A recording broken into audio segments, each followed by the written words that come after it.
Hello.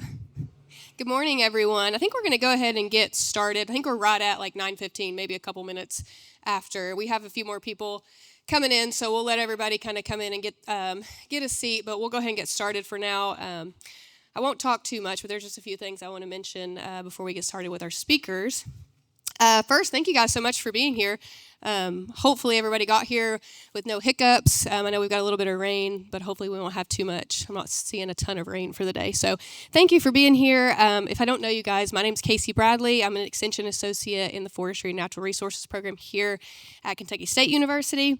And our Habitat Symposium, I think I talked to Jody about this earlier. This is our 8th year of the Habitat Symposium, but the second year that I've had the opportunity to help lead the symposium. So really grateful for that, and thank you guys for the turnout and for being here. Let's see. First want to mention, just give a thank you to our partners. So we partnered with UK this year, with Office of Kentucky Nature Preserves, with the Division of Forestry, KAEE, and Seiler Geospatial. And special thank you to KAEE. They always work with us on registration and making sure everything goes smoothly. And then Seiler Geospatial are one of our sponsors every year. So thank you so much to Seiler Geospatial. They will be here tomorrow morning during our drone session. We did lay some agendas out for day 2 tomorrow. So if you guys are wanting to see the agenda for tomorrow, there are some agendas out. We just put them out. But they'll be here tomorrow, and they have some drones set up outside, so feel free to find them, ask them any questions. They've been working with us for the past few years, and they're great. We've gotten all of our equipment from them and drones, so we're super grateful to Seiler.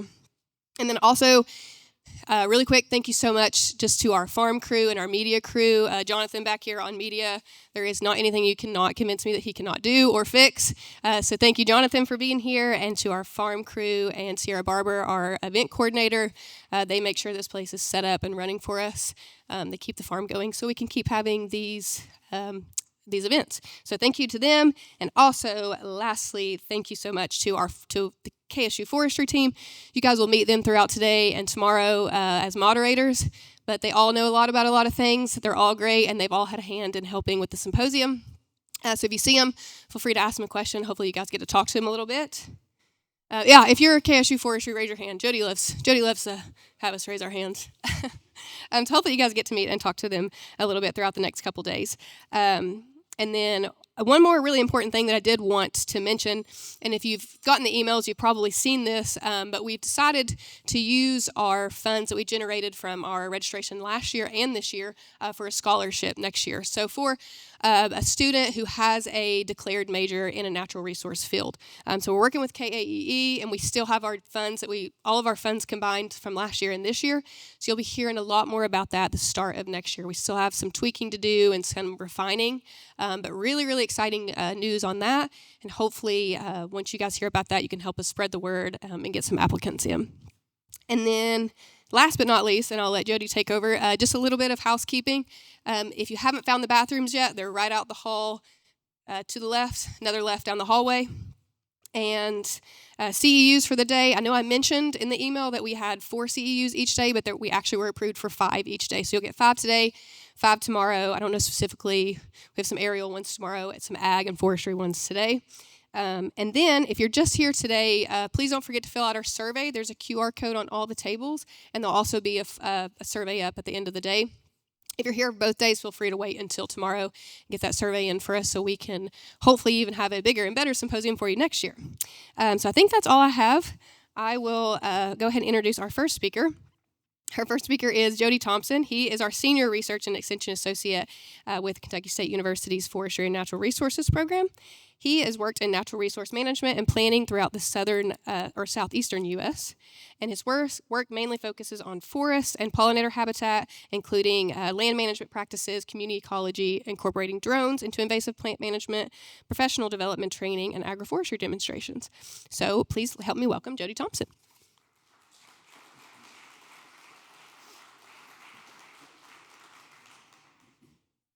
Hey folks, how are you? So before we get into the talk, I'm just going to mention a couple things because there's a lot of you in the room I don't know. There's a lot of people I have met but can't necessarily place names. I think I reintroduce myself to people that I do know regularly because I may be bearded one month and not the next. But anyway, it'd be great if I could talk to a bunch of you throughout the day. If you see me, please start a conversation because largely because when we started this symposium in 2015, it was based on me doing. I used to work with Division of Forestry, for those of you who don't know, and I've worked alongside Extension, Nature Preserves, DWR for years, at least since 2009. And we would do these workshops, we do these programs, we do this content that was the typical content. Let's talk about some things. And some of you have heard me complain about this before, so apologies. And you end up just talking about things. What's that called? Do you recognize this? This exists. Go out and do the hard part yourself and figure out how to deal with it, right? So when I would ask people, well, how was the workshop? How was the program?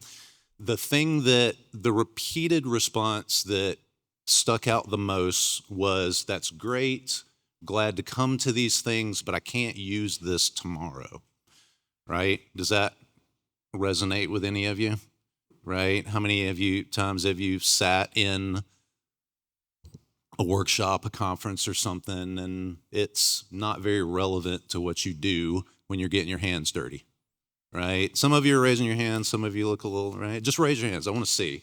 Everybody raise your hand. Every single person in the room raise your hand. Because that sucks. Now, all these things are important. They matter, we need more of them, but once again, you can't use it tomorrow. That's the goal of this. I just said, okay, well, I'm going to do it, right? We're not perfect. We're not doing it as well as we would like. For example, we're having a December symposium and we're not doing any field stuff, right? So how relevant is it? So we try to gear the content to be that kind of thing, a workshop. And whenever possible, we try to get our speakers to be some very experienced managers, right? And then there's me, of course, I'm just filling up space, right? But that's the gist of this. So when you're filling out that survey, or you're talking to me or Casey or anybody on the forestry team about what you need, that's what we need to know, and we mean it, and we want to do that, right? But we do need your input to do that.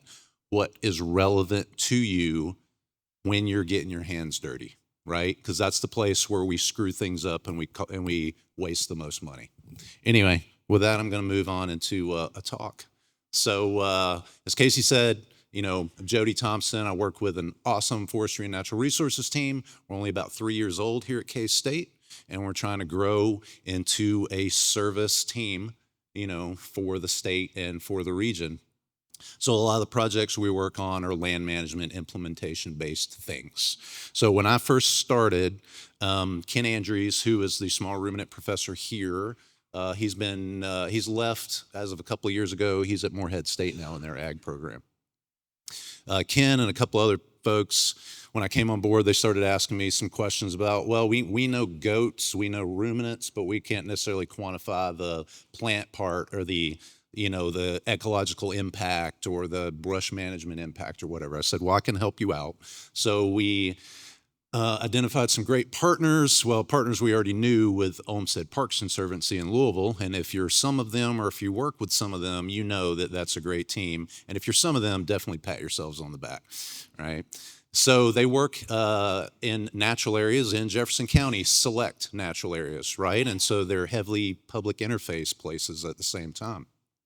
So there's all this content, some of it's good, some of it's bad, about herbicide use and restricting herbicide use, when we're all right to be cautious. That is a thing that matters, right? We were having a discussion last night at dinner, right?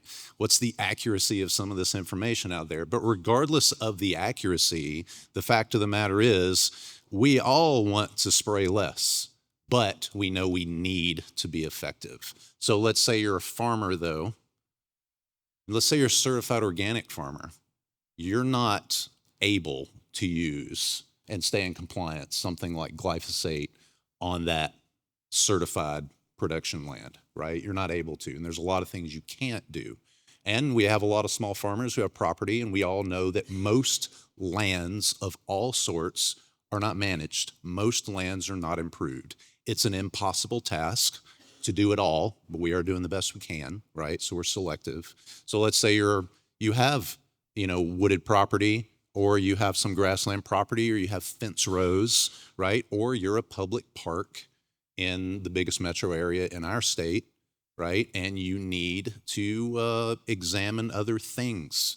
So the question of goats comes up, right? Goats are either tasty, or they're cute, or they're annoying, right? Or they're solid gold, and people think they will solve all the world's problems. And I promise you, I've had very similar conversations to that, especially that last point. But I agree, goats are tasty. I agree, goats are annoying. I agree, goats are cute, right? All those things are true. But how effective are they actually if you put them in the woods? Right? We hear a lot of things. We hear some people say you put them out there in the woods for a month and they will remove all your invasives. Who believes that? Raise your hand if you believe that's true. Who believes goats are useless other than typical livestock? Useless. We got useless right over here. And we have trick question. She just wants a discussion. So we know Lauren, that's the truth, right? Okay, but the truth of the matter is it's somewhere in between, right? What is their actual place? And that's our question. What is their actual place? So we know what works, right? Brush management. Let's just, we know what brush is. It's shorter woody plants that you're wanting to get rid of when we're talking about management specifically, right? So usually a maintenance practice, unless it's invasive specific. Everybody doesn't have the knowledge to do it effectively. Everybody needs it if you have any kind of land of some sort, though, right?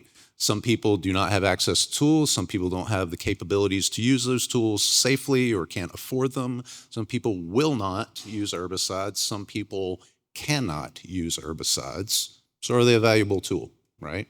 So we want to get past this speculation and actually get to the matter. So let's go to a goat picture, right?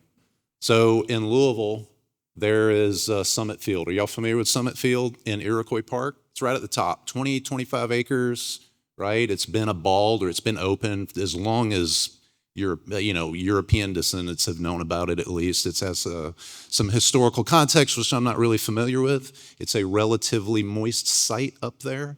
And in the middle of this 25 acres, there's about a 5.5 acre early successional woodland, right? The rest of it, in fact, the whole site was, it was installed at some point several years ago with a grass-forward mix.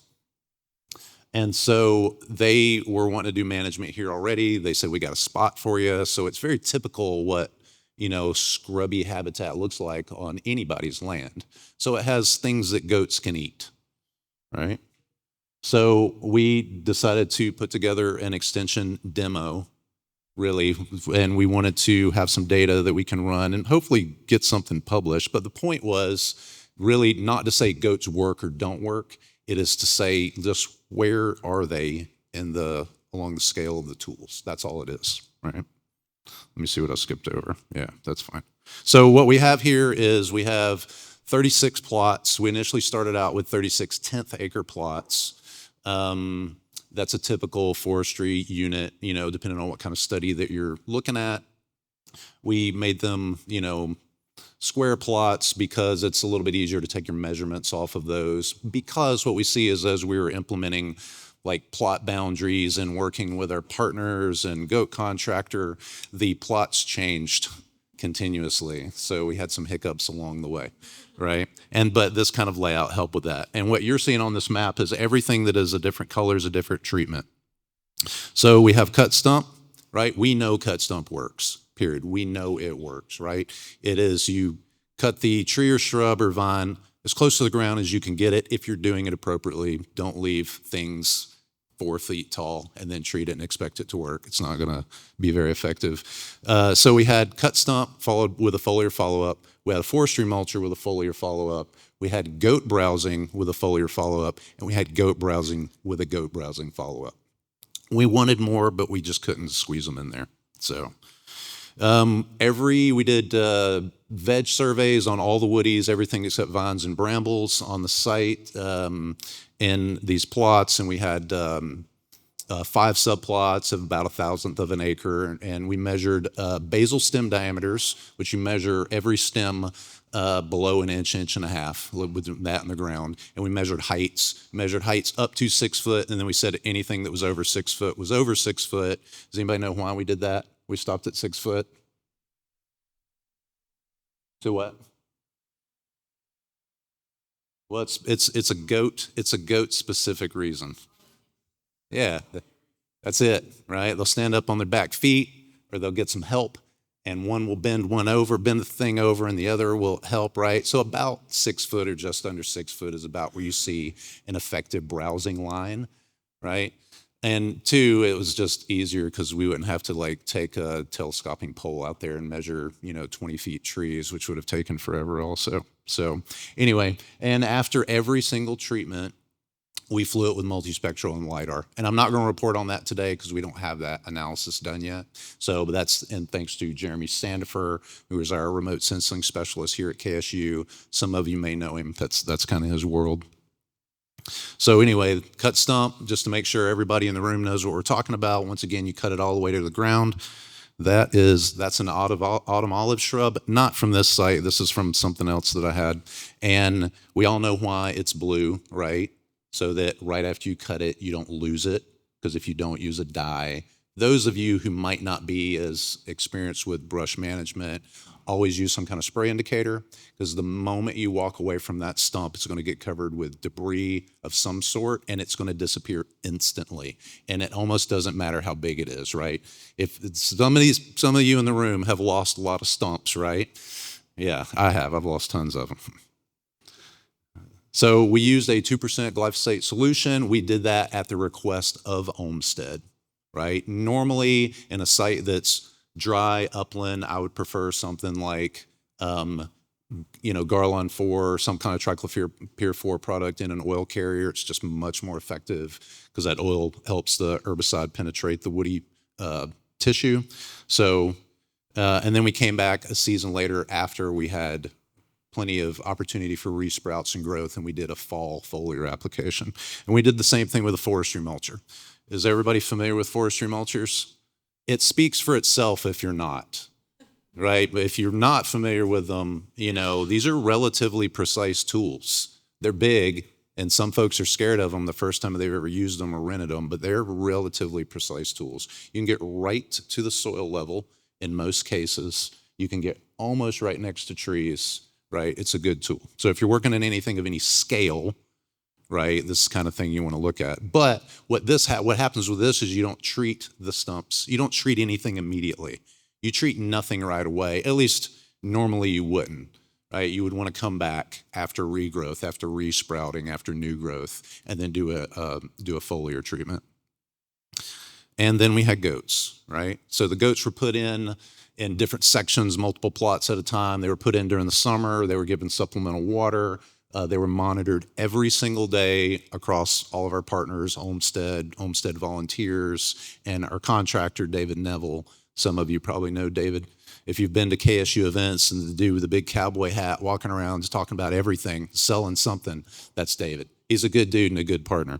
But he does this too. If you're interested in this, he does this. So anyway, so the goats were on for about 2 to 4 weeks, depending on how much progress they were making in the plots, depending on how wet the plots are, depending on how much water the goats have available to them. They may be getting more than like on a dry site. So they may slow their feeding rate down. They may move through a plot easier and just stop feeding in a drier plot versus a wetter plot, at least in these, right? I don't know if that's the case. I'm not super goat management savvy. If you do have questions, JJ's not in the back of the room right now, but JJ Haney, he's KSU team, KSU t-shirt, big beard, CJJ. He's also a livestock guy. He can probably answer some of these questions.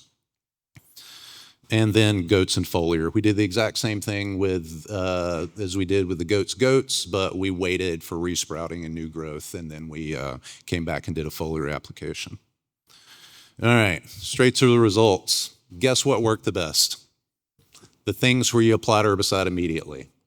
We knew this. We knew this was going to happen. Once again, it wasn't a talk about don't ever use goats because they're not as effective. But, the cut stump treatments took care of almost every single thing on the plot. A little bit of resprouting if we missed something or maybe we didn't apply enough. That happens, right? And then, of course, there's a seed bank, so you're going to get new plants coming up throughout the growing season also. Second in line, a very close second, was the forestry mulcher. And the main reason it was also much more effective from the goats is because you're just doing some massive disturbance and you're treating all those woodies later relatively uniformly, right? In my opinion, cut stump usually works better than a foliar application, but foliar applications are normally very, very effective if they're done the right way, which means the right stuff, applied thoroughly with the right adjuvants, the right time of year. Does that make sense? Right. Things we know, right? There was significant differences when we start crunching the numbers between cut stump and both of the goat treatments, and there were significant differences between the forestry mulcher and both of the goat treatments, but we didn't see big differences between cut stump and foliar. They were similarly effective, right? At least that's what the data is looking like now. Across the goat treatments, there just wasn't a lot of difference between the two. Now we treated, you may say, why is that? Because we used herbicides on half of those goat plots, on 9 of those goat plots. There's a lot of stuff over our heads is the answer. And it's difficult to, in these, let me just skip to that's what you're spraying through when you're standing under it.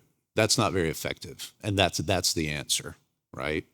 So right next to it, in front of it, you see a lot of partridge pea. And that's what every forestry mulcher and cut stump plot looked like. Was relatively clean, released all that native seed bank that was there. That was a good thing. We didn't realize we were going to see that so quickly, but it is a moist site. And if you know things like partridge pea, that's one of the reasons sometimes we reduce the amount of partridge pea in some of our seed mixes, depending on the moisture on the site, right? Going back and forth. Oh yeah, so that's another picture. On the left, I think that is a spring of last year pick, right? What you should notice in that is that, the lower few feet of that are relatively open. Is that how it looks to you? Right? And so the goats did that pretty well. And on the right is just another example of, what each cut stump and forestry mulcher plot looked like. And let's get to the part you don't want to read, so I'll just read it for you, right? So we're still in the process of going through numbers. We haven't done like whole plot biomass changes, so what we're probably going to do is go in and get basal areas for everything, shrubs, trees, just like an entire like basal area calculation based just on our inventory data, and that'll give us a better sense of just overall change. And then our LiDAR data should show something very similar also, just the amount of woody biomass, that's changed across the site. So these charts, the one on top is baseline data, and the one on the bottom is after all the treatments were implemented. And what you're seeing, those lower numbers are height classes. We measured everything at like 0.5 foot increments. We had kind of hoped to tease out what do goats like better. I don't know if we're going to have that kind of data. Another thing we wanted to do that we didn't get to do, and we're going to do at some point, is we're going to geotrack goats in another study and see where they move and kind of track composition of our plots and biomass changes across the plots. So anyway, you see height classes there and number of plants within each height class. So you see those numbers, you see 75% reduction, in overall plant numbers with cut stump, a little bit of a reduction in the forestry mulcher plots. And part of the reason you're seeing that is because when you use a forestry mulcher, lots of times you don't apply herbicide right away. So you end up with lots of resprouts. Right, you get the same seed bank response that cut stump gives you, but those resprouts create a risk that you're going to miss plants in your follow-up treatments, and that's what we think we're seeing there is simply some of that. You encourage error when you don't treat right away is kind of the message there. What do we have next? And there's not much change. There's change in number of plants in both of the when we're looking at the differences in the goat treatments. And a lot of that is due to, like I said, those lower height classes. So one thing to note too, that's, it's kind of obvious, but just helps you think about the context of this, is in the cut stump plots on the upper charts there, the over 6 foot height class, we saw that clearly in the cut stump and the the forestry mulcher plots, but you hardly saw any change in the tall stuff in the goat plots. That's kind of what this thing is showing. And then we're looking at, this one is just showing average root crown diameters, right? So it's kind of, depending on what kind of metrics you're looking for with shrubs, you're not often measuring heights unless it's a management specific data. But if you're looking at composition, most of the time you're measuring these root crowns. But we measured heights also of, once again, everything. And what to note here is that in the cut stump and the forestry mulcher plots, we saw big reductions in root crown diameters, which means it transitioned to smaller plants. We got rid of all the big stuff, right?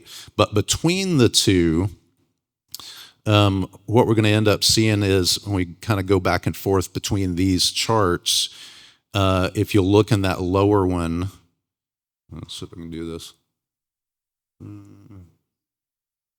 Yeah, here, forestry mulcher chart or graph there, we saw an increase in the heights, number of plants at these shorter heights. Once again, we were very thorough. I've done a lot of this, right? I'm not saying I'm good at it, but I've done a lot of it, right? And so we're used to being thorough, and we're still missing stuff. That should be a message about your methods, right? Now, in the goat plots, the root crown diameters, we saw an overall transition to increased growth. Our root crown diameter averages, our mean across the plot increased, and probably what that is certain sizes of plants, they didn't kill them, right, even if they browsed on them, so these plants keep growing. That's the message, right? So they're not going to get rid of everything. And that's kind of the overall message here, is what place do goats actually have, right? If you want to get rid of everything, whatever your target is, herbicide, chainsaw, or brush cutter, pick your thing that cuts the thing, right? Makes a clean cut at least, and apply right away. You have to use follow-up treatments. There's no situation on this planet with invasives. Most of these plants were not invasives. They weren't. They were sweet gums and persimmons and winged elm, and there were a little bit of multiflora rose, ash trees, things like that, things that you would expect to be doing really well, right? So, but cut stump works best. We know that. But this is a pretty good example of how much better it is than some of our other methods. The forestry mulcher worked really, really well. We know that too. But there's an expense there, significant expense. However, there's significant expense with cut stump. Across the room, those of you that do this, do you have a good sense of which one costs most and which one is the cheapest? Let's say on a per acre basis. So who's ever spec'd out, maybe commercially, a brush management job? Raise your hand. There's got to be probably a couple of people in the room that are not raising your hand, right? I've done a bunch of them myself, right? The cost of these are very expensive, right? A lot of times we think that a big piece of equipment is always going to be more expensive. I've spec'd out brush management jobs, maybe up to 200 acre sites, down to, maybe a little over an acre. And across the board, per acre cost, I think the cheapest I was ever able to, maybe not for the whole job, but maybe sections of the job, certain management units, maybe a little less than $200 an acre. But I've also charged more than $1,000 an acre, right, on cut stumps specifically.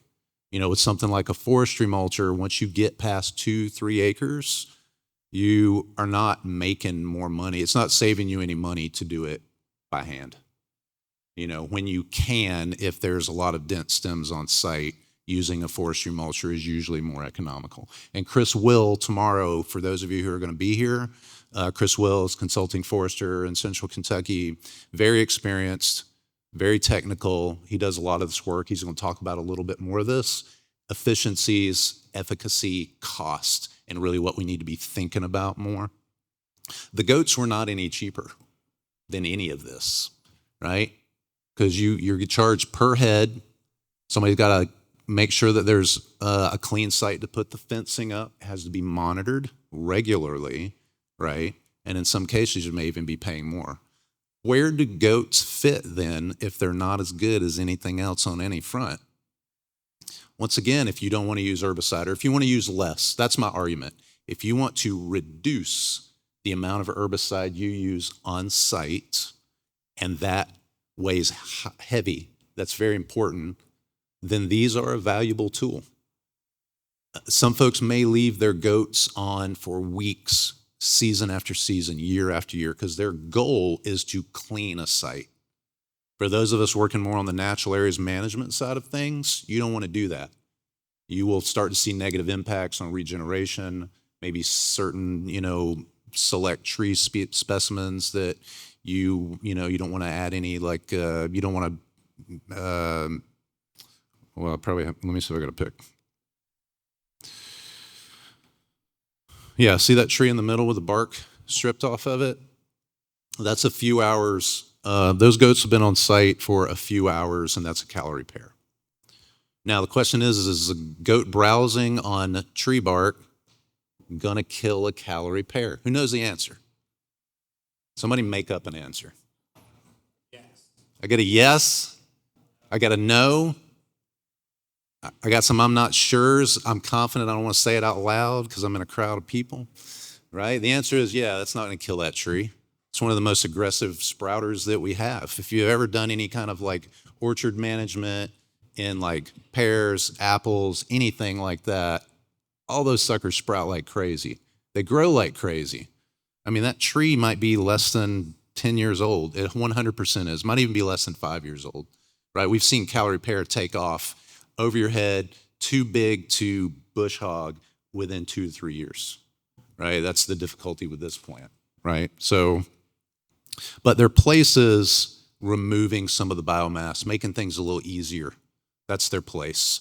Who's done, let's say you're working on some big autumn olive, big bushy multi-floor rows that you've already cussed at half the morning, right? Or bush honeysuckle, right? That you often have to cut your way into the base, right? Goats will get rid of all that crap, get it out of your way. It'll make that part a little easier for you so you can follow them up and spend less time. It's not gonna save money, right? But if you have goals that lend itself to using goats. One of the things we found, but we weren't thinking about, was like, look at the picture on the left. It's relatively open, but what it does is it leaves the crown of all these tall plants. So what we think we're seeing is there's enough shade in each of the plots that it reduces the rate of resprouting, and it reduces new growth from the seed bank, the rate of new growth from the seed bank. So the benefit we were not expecting was that shade remaining. And when you're working in a woodland, you want to preserve most of that native composition on the site, right? So, but this had that kind of effect, and I see this as having a valuable place in what we do. Let's see. Talked about those things. Yeah, so this is kind of the summary of those points. If you need to remove some of the biomass, especially the shorter things, their most effective range in this project was about 1.5 feet to just under 5 feet. That's where they removed the most stuff. So, yeah. Here's a couple of other pictures. We had a program out here. If you came to the Invasive Plant Conference, we had a little goat demo down the hill here. And this is a picture of them. And I don't know, in case you notice it, you might see a little green right at the edge of the field. And on the other side, it's the same way, right? So pretty dense edge of honeysuckle and pear and privet and just things like that. I think I don't remember the size of the site. It wasn't very big. Well, I think there were maybe 20 goats in it. they were on for about 18 hours at this point, and this is what we're seeing, right? You could see through it really easily. So that's a lot of goats for a small plot, it is, right? But imagine if you had them on for like 2 days, they'd have done the same thing, maybe even sooner. So that's the value that we're seeing of these, right? And that's why people want to see this. So, all right, I've yabbered on a bit of this very unorganized presentation, but I'm going to defend that. I started this so I can have a laid back thing, right? Please come dirty just from work, talk like real people while you're here, right? And let's just talk about the good stuff that needs to happen. All right, with that, I'm going to shut up and see if y'all have any questions. Thanks. So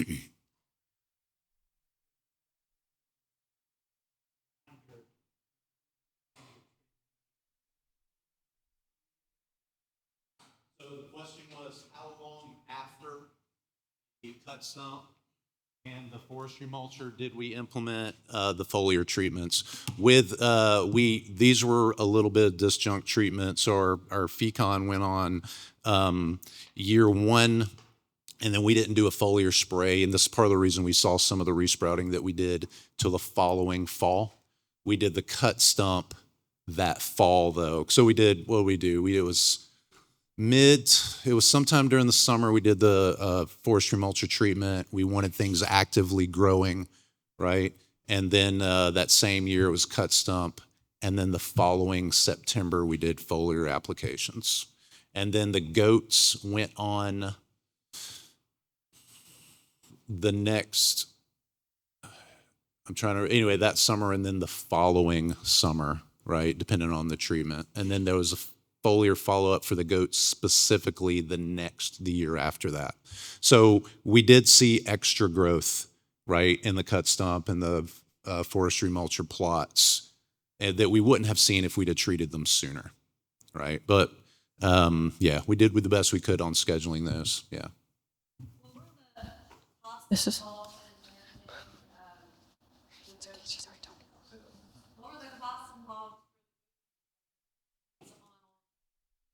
Right. So the cost of implementing the goat treatments, I have to, like, compared to the other treatments, I have to go back and look at the numbers. I think though that the goats were more expensive. We spent about a day doing each of the cut stump and the forestry mulcher, and then the goats were on each for like 2 to 4 weeks, depending on what section of the site they were on. So relative labor hours, goats were 2-3 times more expensive just because of the amount of time. They did not need supplemental feeding. We had water tanks on site, and they were during the summer too, but there was enough water in the foliage and the browse, they really didn't even need it so much. What sections of the site were pretty wet, so the supplemental water ended up not even being needed. But yeah, there's enough nutrition for that short time period. Once again, we probably have to ask JJ about, goat herd management, nutrition. I'm just saying things that I think make sense to answer that question a little bit better. But yeah, on this site, the goats were much more expensive. Yeah. Oh, real quick, if there's any more questions, I do have a mic here. So if you don't care, wait for me to bring the mic around to you so everybody can hear your question. Going up here. Will you repeat that for him? What's the cost of a forestry mulcher? So I haven't rented a forestry mulcher in a few years. They used to cost, when you're renting one yourself, I want to say that for a couple of weeks, I used to be able to get away with one for less than $3,500 for, a couple of weeks. Now, it's cheaper if you hire an operator and the mulcher, like just a service to do that, but they're usually going to want, at least a 5 to 10 acre minimums. And the cost of those jobs can sometimes be less than a couple thousand, an acre. But when you compare that to something like cut stump, in areas that a forestry mulcher is appropriate, right? Big, tall, dense stuff. Once again, after you get past a couple of acres, your savings start to tank. Yeah. Oh, sorry, Mike. Let me bring you a mic real quick. Mike, can you introduce yourself too? Yeah. I'm Mike Smith, Kentucky Transportation Cabinet. We've utilized mulching heads, contractors, where they're mounted on big excavators, and that type work typically runs, it's an hourly fee, a couple $100 an hour. Of course, they're doing many, many acres, but that's to give you some idea. Well, generally, I mean, we keep them working. I mean, there's one contractor, he's probably working 12 months out of the year in different areas, so they get plenty of work. So that's cheaper than what much cheaper than what my experience used to be in the past. But most of the time, we were also renting them out ourselves. So any other questions? Right here.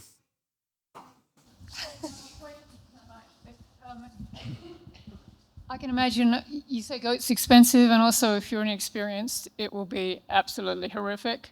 But if depending on where you're located, you might have a neighbor with goats who would be grateful for their grazing.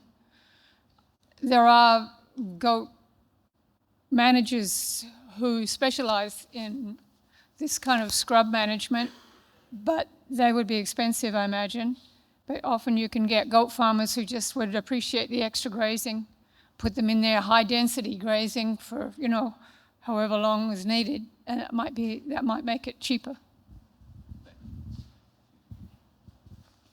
Other questions, comments, disagreements?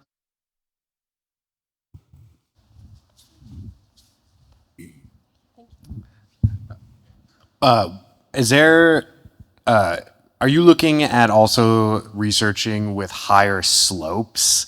For instance, like on our site, we did like 300 acres of autumn olive clearance, and some of the areas, like we can't take the fecon because it's just too steep. And so we're hiking up hills with chainsaws and cutting it down, and it takes for 30 minutes to get to the trees. And then when you forgot that you left the gas can at the bottom, like all that stuff.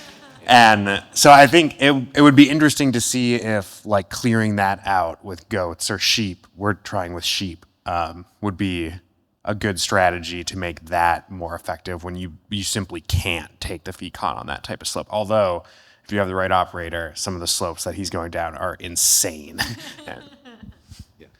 Yeah, so we do want to continue this work on species-specific issues, especially things with high composition of invasives like dominant invasives. And we have discussed that issue, right? A lot of terrain is too steep, too dangerous to work on. Who's ever slid down a hill with a chainsaw in their hand? Who, you or one of your coworkers has rolled down a hill, right? Same situations. Or just, some of these just aren't going to work. In a site like yours, right? And where like maybe a track hoe can even get over the edge or something, but only down to a point. I'm not sure of who's working on that at all, but it is something we're interested in doing, right? Because we want to examine like efficient management in dangerous situations. And hopefully some of that will come up with the discussions, especially like tomorrow when we get into the drone talks, spray drones and things like that, which is most of the first half of the day tomorrow. But yeah, that's something worth, looking at. Most of my experience is seeing a little bit of small scale goat use on roadside slopes with specifically for like kudzu down close to the Gulf Coast. But yeah, let's talk, definitely. Yeah. What else over here?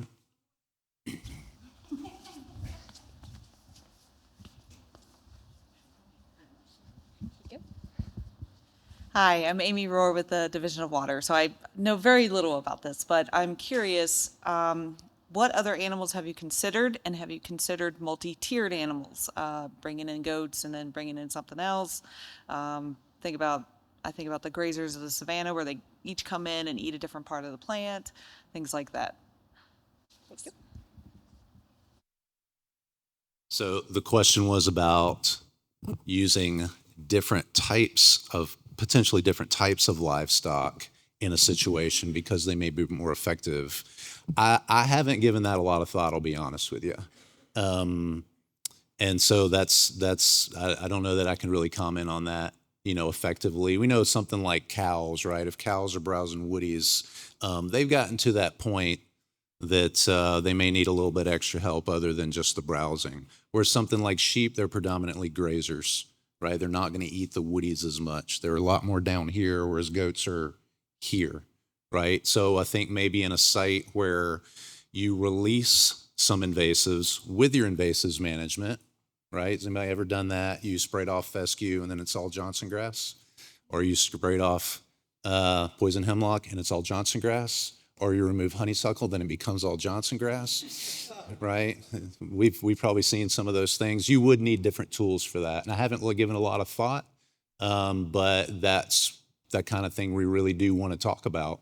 We have a little bit of flexibility in this program. Oh, and I wanted to point out, JJ, once again, if you have questions about, livestock management, JJ was instrumental in part of this goat project, so please see JJ. He can answer more specific questions about the animal use and management than I can. But yeah, sorry I couldn't answer that. Does anybody else have experience with that? With using kind of like different types of ruminants to hit different things as more like a complete program? No, actually, I've only just used sheep, but I found them very good on kudzu. All right, well, if right here, Russ. Oh, Russ.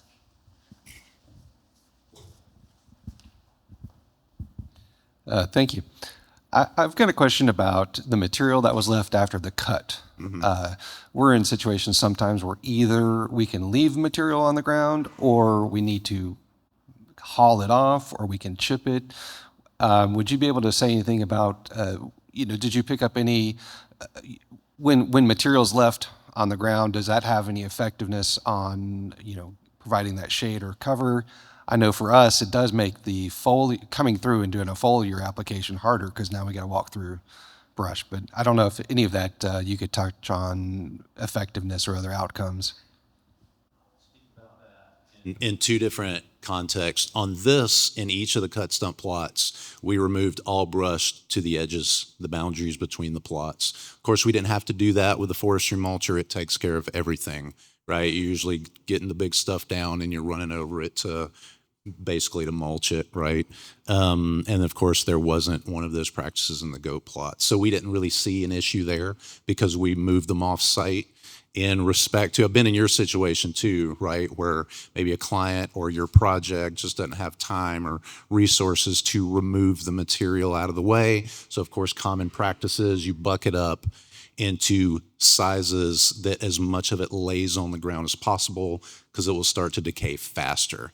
Now, working on really big dense sites, I'm always still piling. May not remove it off site, but you can, if you have large enough material for the bottom, turn those into wildlife piles. And wildlife piles typically need to be relatively large anyway, right? So, but when I'm working on a site, it gets piled and left on site usually, and so we're removing most of the issues, right? But there's plenty of jobs too where, it needs to be as cheap as possible. And in those cases, it makes it almost impossible in some of those units to do a foliar spray on small stuff. Because as soon as you start to remove tall honeysuckle, you immediately increase the amount of light to the soil. So you're going to increase your rate of new growth of all sides, whether it's from the seed bank or from stumps. That's going to happen relatively quickly, at least over the course of like the next year it will. And so you've got a lot of things that need to be sprayed. And I would probably rather turn down a job that's not going to get follow-ups than go through. Now, in some cases, I may not do that if the material is very, very big, that's just valuable in itself, right? But yeah, that's my answer to that. So, yeah. Hey, Jody, did you find that the goats gained weight or stayed steady? And then the other question I have for you is, were you looking at their native browse percentages versus the invasive browse percentages? So we did not track goat weight. We did not at all. I want to say that that's come up recently about looking at browsing as like what's the true value of some of this woody material as a nutritional source like on a farm. And where this tool is, as you've brought up, they're very valuable if you already have goats. Like these are a really good tool for if you're a farmer with a herd or something you're growing, whether you're making money off of it or if it's just a hobby, these are still a valuable tool. And most people, and a lot of people in the natural resource world, don't have a lot of experience with invasives management, at least implementing invasives management. So if we can encourage landowners of some sort to begin using these as a tool, we'll start to see maybe a little bit more conservation going on. But most of the site was native. So we were looking at the time for a predominantly invasive site, but we had difficulties finding what we needed in the forested sites we had access to that were easily manageable, navigable, that were open to multiple different types of partners at the scale that we needed. But we've learned a little bit from this project, and we're hoping to follow it up, like I said, with other projects that will be invasives dominant, composition, where we have the option to look at different levels of composition within different native invasive species. Yeah. Anything else? All right, I'm around. JJ's around. There's a whole lot of knowledge in this room. I don't think everybody in the room knows each other. I'd be willing to bet. But anyway, thanks for having me talk to you and ramble kind of nonchalantly for a little bit. But anyway, with that, do we want to wait for next or just go ahead and move on? Okay.